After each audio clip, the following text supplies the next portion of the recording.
The moment that changed everything didn't arrive loudly, it came in a sentence so ordinary that I didn't understand its weight until much later. "Why don't you try wearing what I wear sometimes?" my mother said, not looking up from the sink, her voice steady, almost distracted. At the time, I was already an adult, old enough to know that identity doesn't wait for permission, but young enough to still believe it should. I had come home for what I told myself was a short visit, a reset after months of feeling like I was walking through my own life slightly out of sync, like the audio lagged behind the picture. I hadn't planned to talk about anything important. I never did. Important things felt dangerous, like they might collapse if I touched them directly.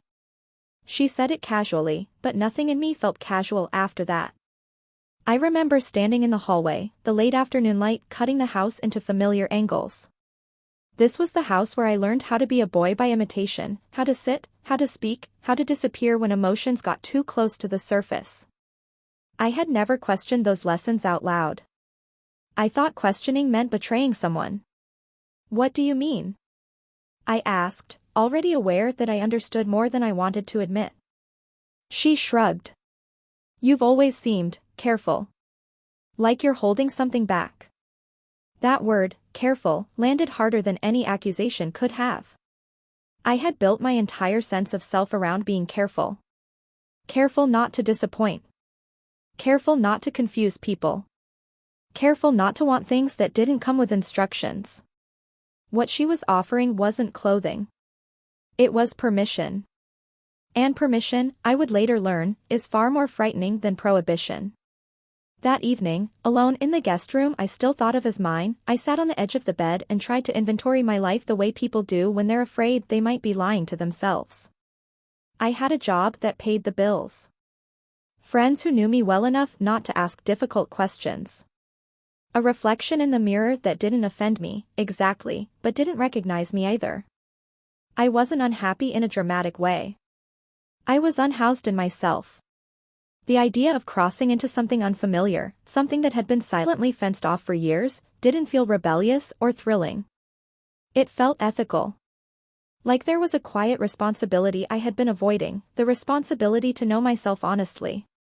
When I finally opened the closet she had gestured toward earlier, I did it slowly, as if speed might turn the moment into something careless or disrespectful.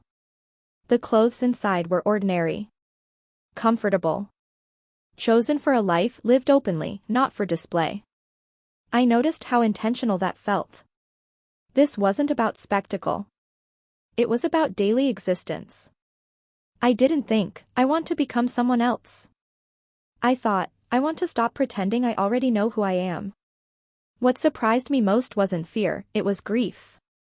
Grief for the years I had spent assuming that confusion was a personal failure rather than an unanswered question.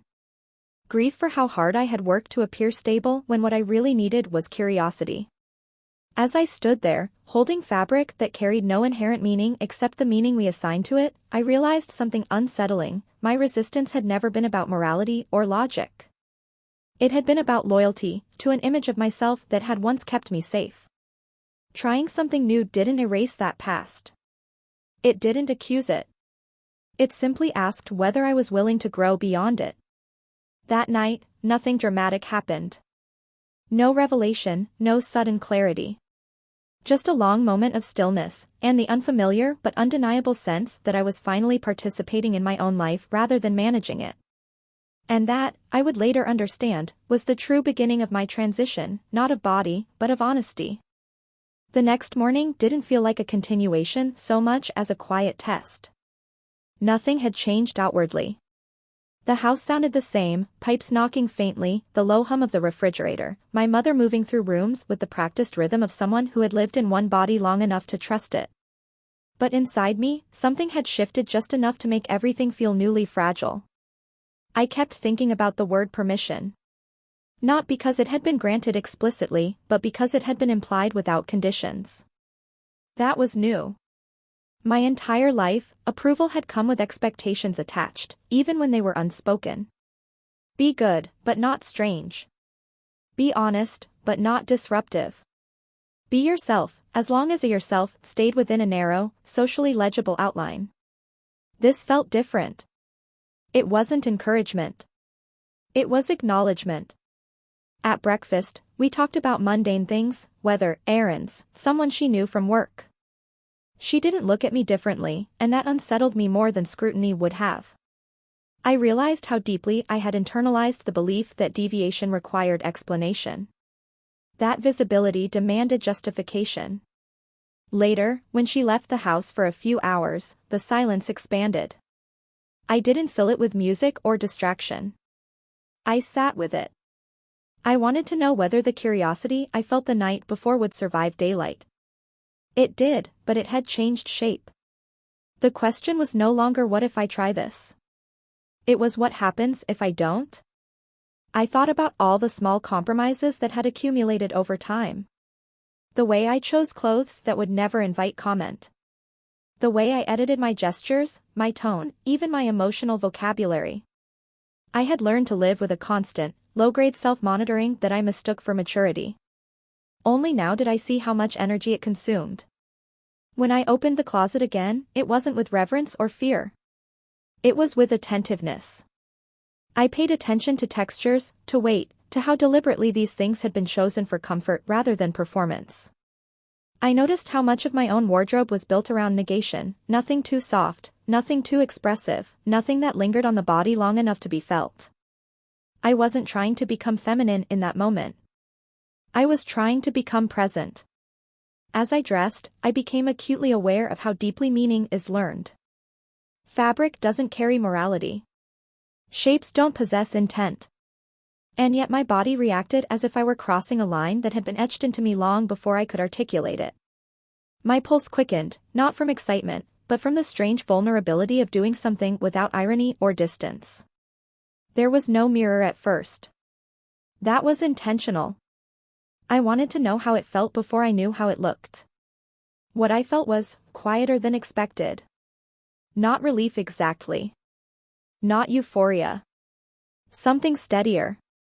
Like standing upright after years of leaning without realizing it. The sensation wasn't about rightness versus wrongness. It was about alignment, an internal click that suggested fewer internal negotiations were taking place. When I finally did look at myself, I didn't search for transformation.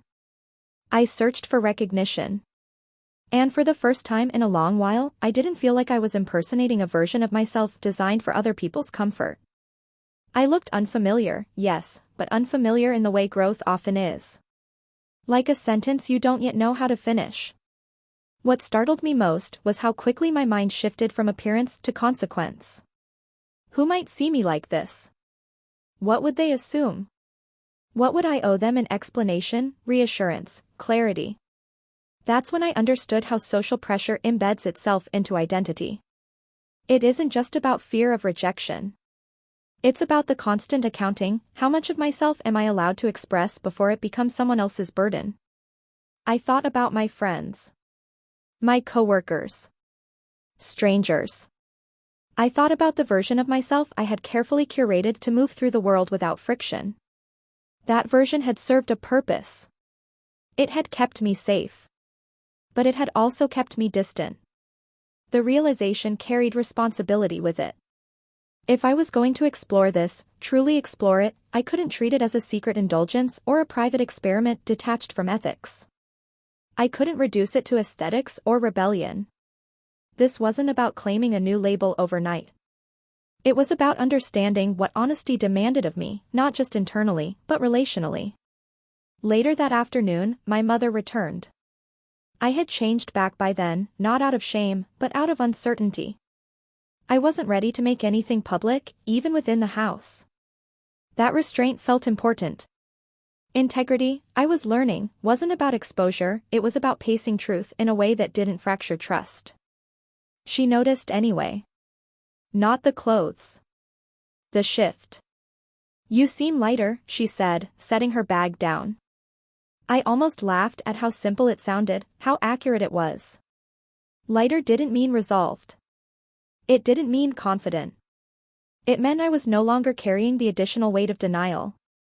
That night, lying awake, I confronted a question I had avoided for years: was this a phase, or was it information? The answer, I realized, didn't matter yet. What mattered was that I was finally listening. And listening, truly listening, to oneself is not passive. It requires patience, humility, and the willingness to sit with ambiguity without rushing toward conclusions that feel socially convenient. I wasn't transitioning into certainty. I was transitioning into responsibility for my own truth, and for how that truth might ripple outward. That understanding didn't make the path clearer. But it made it real. And once something is real, ignoring it becomes a choice. If the first days had been about discovery, the days that followed were about restraint. Not repression, restraint. There's a difference, and learning it mattered. I stayed in the house longer than planned, telling work I needed personal time without explaining why. That, in itself, felt like a small rebellion. I had always believed legitimacy came from clarity. If I couldn't explain myself cleanly, I didn't deserve space. Now I was learning that some truths require incubation. Not everything unfinished is dishonest. What surprised me was how quickly my inner dialogue changed. Before, my thoughts had been loud, crowded with second-guessing and preemptive defenses. Now they were slower, more deliberate. Instead of asking what should I be, I found myself asking what am I noticing? I noticed how often gender had functioned as a script rather than an experience.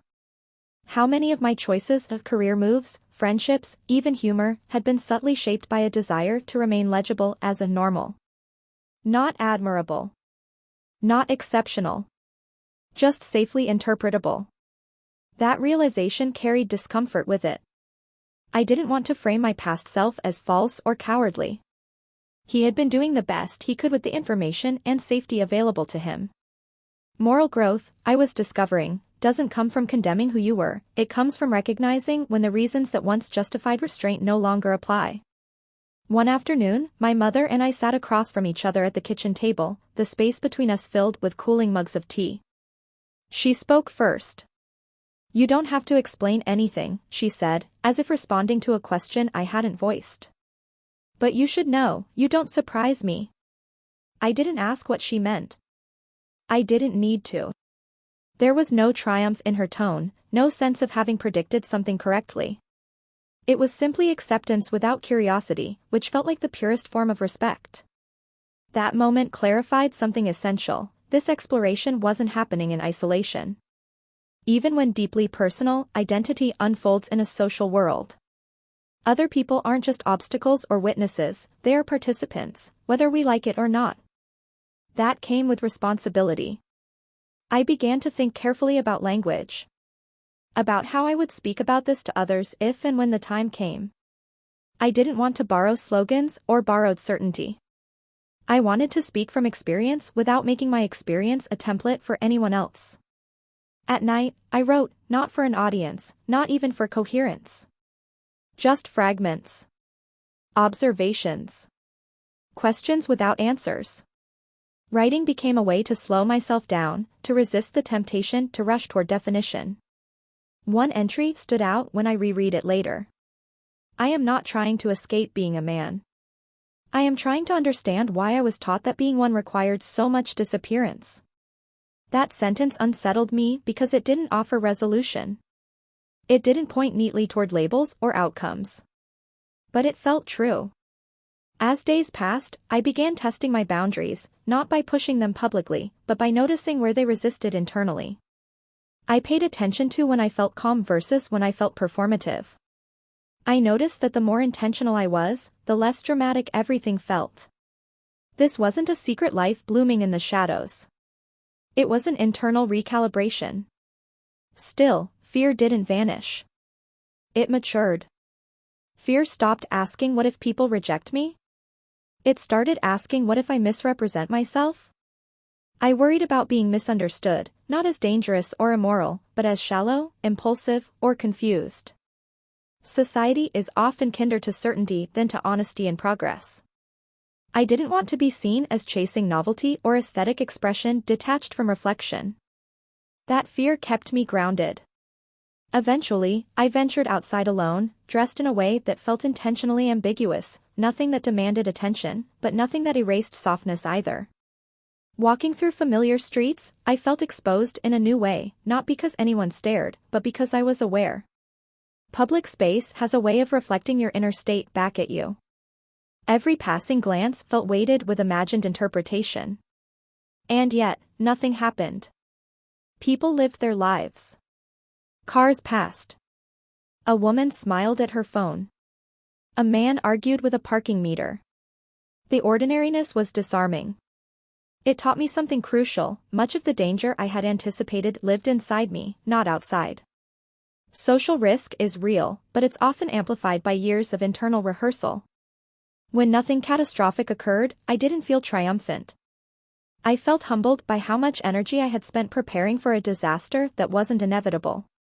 That didn't mean the world was safe or understanding. It meant it was complex, and that complexity demanded nuance, not panic. By the end of that week, I understood that this wasn't a story about clothes, or even about transition in the conventional sense. It was about recalibrating my relationship to authenticity. About learning that integrity isn't static, it's something you practice by making choices aligned with what you know now, not what once kept you comfortable. I didn't know where this path would lead. I still don't, even as I recall these moments. But I knew something irreversible had occurred. I had stopped outsourcing my self-understanding to fear. And once you do that, even briefly, you can't pretend you don't know the difference. What changed next wasn't my presentation, it was my sense of time. Before, my life had been organized around anticipation. Anticipating reactions. Anticipating explanations I might owe. Anticipating futures I wasn't sure I wanted but assumed I would eventually accept out of momentum. Now, time felt less like a line I was being pulled along and more like a space I could pause inside. That pause was uncomfortable. Without the pressure to immediately decide what this meant, I was left with the harder work of observing how meaning formed. I noticed how often people, including me, confuse identity with destination. As if understanding yourself requires committing to a final answer, rather than learning how to ask better questions. I began to see how narratives about gender often flatten experience. Either you are certain, or you are lost. Either brave or confused. Either progressing or regressing. There's very little room, culturally, for the middle, the space where most honest living actually happens. That middle became my home. I stayed present in small ways. Choosing how to dress each morning based not on signaling, but on comfort and attentiveness. Letting myself enjoy softness without interpreting it as declaration. Letting myself retain aspects of masculinity without defending them as proof of legitimacy. I stopped treating identity like a courtroom argument and started treating it like a conversation that didn't need to end. Still, the social world pressed in. A friend called one evening. We had known each other for years, bonded over shared history and the unspoken agreement not to ask each other questions that might complicate things. Halfway through the call, he said, "You sound different." It wasn't an accusation. Just curiosity. I felt a familiar tightening in my chest, the instinct to deflect, to smooth over the moment with humor. Instead, I paused. Silence stretched, but it didn't snap. "I think I'm paying attention more," I said finally. To what? Myself. There it was. Not a confession. Not a revelation. Just a statement of practice. He didn't respond right away. Then he said, "That sounds healthy." That exchange mattered more than he knew. It taught me that disclosure doesn't have to be total to be honest. You can speak truthfully without offering your entire internal map. Trust isn't built through oversharing, it's built through consistency and care. Not every interaction went that smoothly. In public spaces, I began to register subtle recalibrations, people hesitating before addressing me, glancing twice before settling on pronouns, occasionally choosing silence instead of risk. These moments weren't hostile, but they were revealing. They showed me how deeply people rely on quick categorization to navigate the world, and how destabilizing ambiguity can be, not just for the person inhabiting it, but for everyone around them. I learned to respond with patience rather than resentment. That didn't mean shrinking. It meant choosing not to punish confusion when it wasn't cruel. I reminded myself that I, too, had once relied on certainty to feel safe. Empathy, I realized, isn't just about asking others to understand you, it's about understanding why they struggle to. At the same time, I held myself accountable. I resisted the temptation to frame my discomfort as inherently noble or transformative. Growth doesn't automatically make you virtuous. It makes you responsible for how your actions affect others, for how you handle misunderstanding, for whether you allow self-exploration to excuse carelessness. That balance between self-compassion and responsibility was harder than repression had ever been. Repression is simple. It asks nothing once you've agreed to disappear. Growth asks you to stay present even when you don't know how the story ends. One afternoon, I caught my reflection in a storefront window. The image startled me, not because it was unfamiliar, but because it felt provisional. I wasn't looking at a before or after. I was looking at a person in motion. That unsettled me in a good way. Motion implies direction, but not destiny. It implies choice, but not certainty. It means you can still change your mind, not because you were wrong, but because you learned more. That realization softened something rigid inside me. I stopped demanding coherence from every moment. I stopped interpreting doubt as failure. I allowed contradiction to exist without immediately resolving it. I thought again about my mother, about how she had offered space without instruction. She hadn't tried to name me. She hadn't asked me to define myself. She had trusted that I would do that work in time. That trust became a model. By the end of that period, I understood that whatever form my identity would eventually take, whether it involved transition, redefinition, or simply expanded self-acceptance, it would not be built on shock or secrecy. It would be built on reflection, consent, and care. I wasn't becoming someone else. I was becoming someone who could stay. And staying, with discomfort, with uncertainty, with other people's incomplete understanding, turned out to be the most demanding transformation of all. By the time I returned to my own apartment, the quiet felt different from before. It wasn't empty anymore. It was observant. I unpacked my bag carefully, noticing how much intention had begun to enter even the smallest gestures. I wasn't drifting anymore. Every action carried the faint awareness that it reflected a relationship I was building with myself, one I didn't want to rush or betray. Home had once been a place where I recovered from the effort of being seen. Now it became a place where I practiced seeing myself clearly. I began integrating what I had learned into daily life in ways that felt sustainable rather than symbolic. I adjusted how I dressed, not dramatically, not defiantly, but honestly. I paid attention to how certain choices made me feel more present in conversations, more relaxed in my body, less split between who I was and who I was presenting. That internal coherence had consequences. At work, I found myself less willing to hide behind neutrality. I spoke up when something felt misaligned. I listened more carefully when others did. People noticed. Some responded with respect. Others with uncertainty. A few with distance. I had to learn not to interpret every reaction as a verdict. One conversation, in particular, stayed with me. A colleague I trusted asked, gently, but directly, whether I was going through something. The phrasing mattered. It framed change as temporary, as a deviation that might resolve itself back into familiarity. I considered correcting them. I considered explaining. Instead, I said, I'm paying attention to parts of myself I ignored for a long time. They nodded, thoughtful. That can be unsettling. Yes, I said. But it's also clarifying. That exchange crystallized something for me.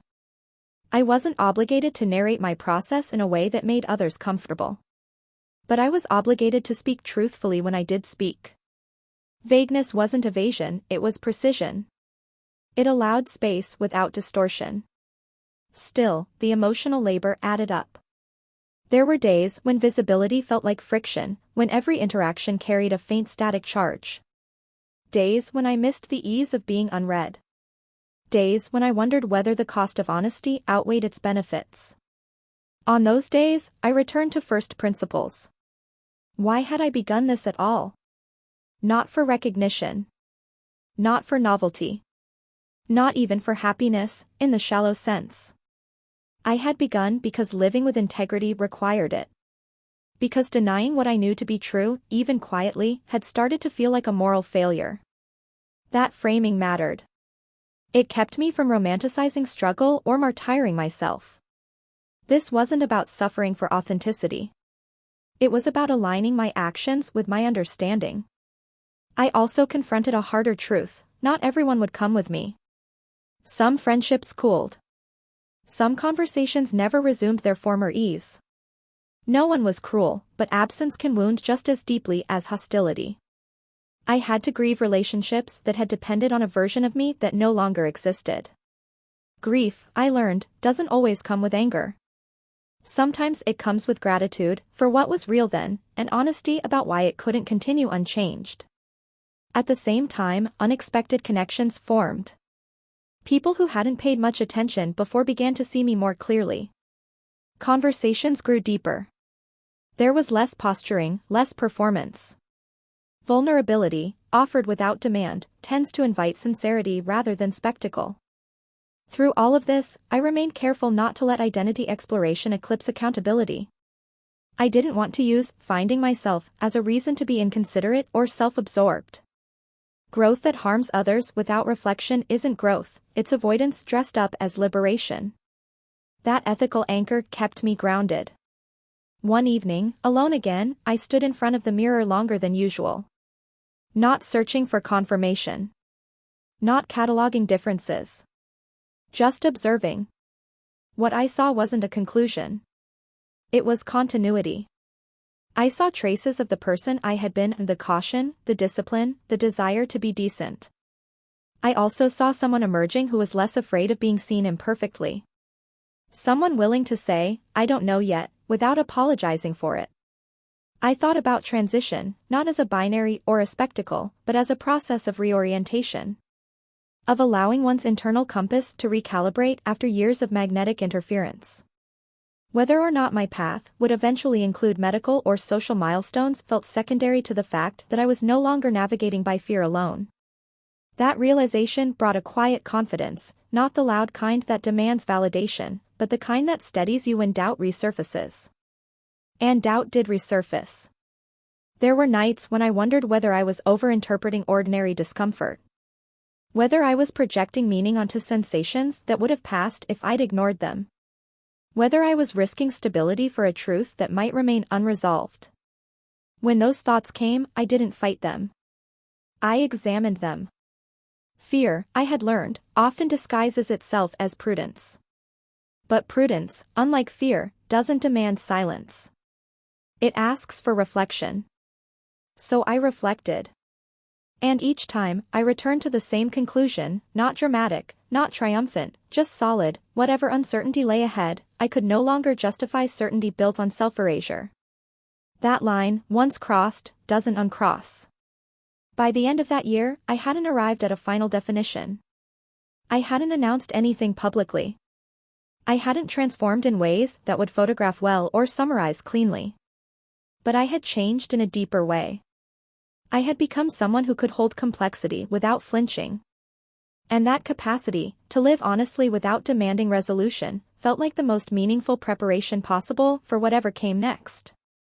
I used to believe that transformation announced itself, that it arrived with clarity sharp enough to cut the past cleanly away. I imagined a moment where everything would align, where uncertainty would resolve into a story I could tell without hesitation. That belief was comforting. It suggested that patience would be rewarded with certainty. What I learned instead is that the deepest changes rarely declare themselves. They reveal themselves quietly, through how you respond when no one is watching, through the choices you make when there is no audience to persuade. By the time I understood that, the most significant shift had already occurred. I no longer felt split.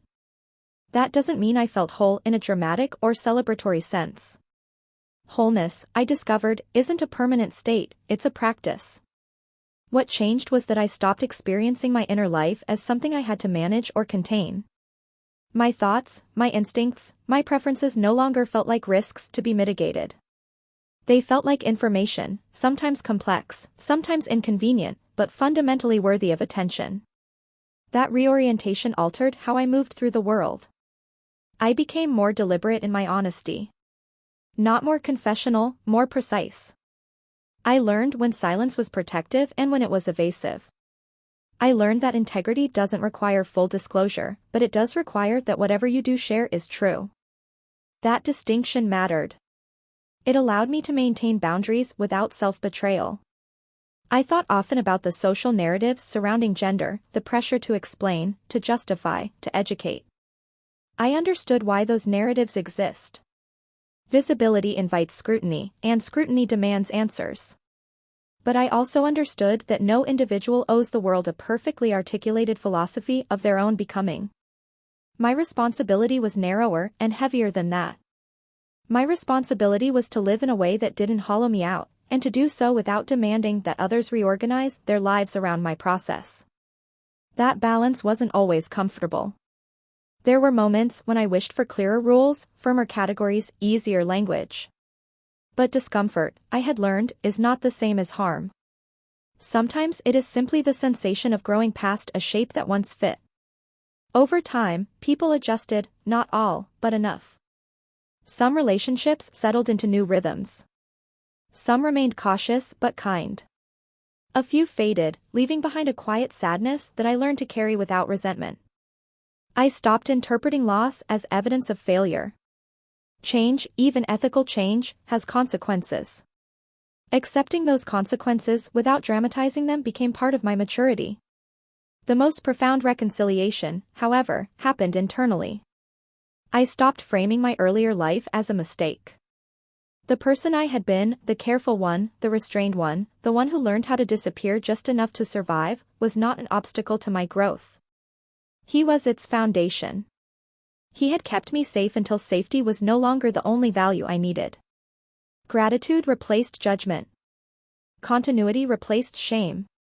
That reframing allowed me to hold my gender exploration without urgency or apology. Whether my future would involve further transition or simply a broader, more flexible self-understanding became less important than how I lived now, with attentiveness, accountability, and care. I thought again of my mother, of that ordinary sentence spoken without drama. I understood, finally, what made it transformative.